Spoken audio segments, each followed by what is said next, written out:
Bonsoir, nous allons voir aujourd'hui le chapitre 14, les notions de harcèlement. Le harcèlement en France est régi par plusieurs textes législatifs et varie selon le type de harcèlement, moral, sexuel ou en ligne.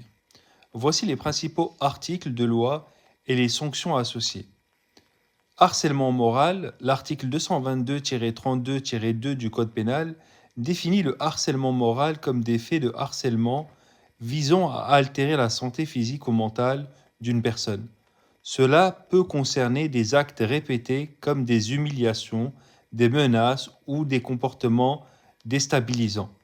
Il est puni par des peines de prison jusqu'à 2 ans de prison, des amendes jusqu'à 30 000 euros. Exemple d'application. Le harcèlement moral peut être reconnu dans le cadre du travail, comme le précise l'article L 1152-1 du Code du travail qui interdit le harcèlement moral au travail. Le harcèlement sexuel, quant à lui, est défini par l'article 222-33 du Code pénal.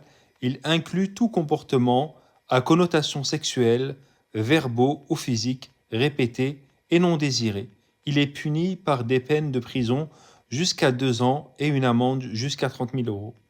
Les sanctions sont aggravées si le harcèlement sexuel est commis par une personne ayant autorité sur la victime, employeur, supérieur hiérarchique, etc., pouvant aller jusqu'à 3 ans de prison et 45 000 euros d'amende.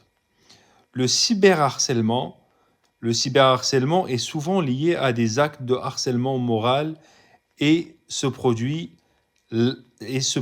par l'intermédiaire de technologies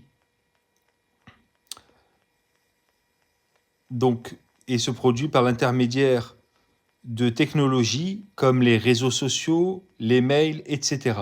Selon l'article 222-16 du Code pénal, le cyberharcèlement est une forme de harcèlement moral. Il peut être puni d'une peine de prison jusqu'à 2 ans et une amende de 30 000 euros. De plus, en cas de suicide ou de tentative de suicide liée à du cyberharcèlement, les peines peuvent être aggravées. Harcèlement scolaire. Le harcèlement scolaire est une forme de harcèlement moral spécifique aux établissements scolaires. En plus des sanctions pénales évoquées ci-dessous, les parents peuvent être tenus responsables et l'établissement scolaire a l'obligation de prendre des mesures pour prévenir et réagir au harcèlement. Si le harcèlement mène à des violences, les peines peuvent inclure des sanctions pénales pour les auteurs et des mesures administratives pour l'établissement.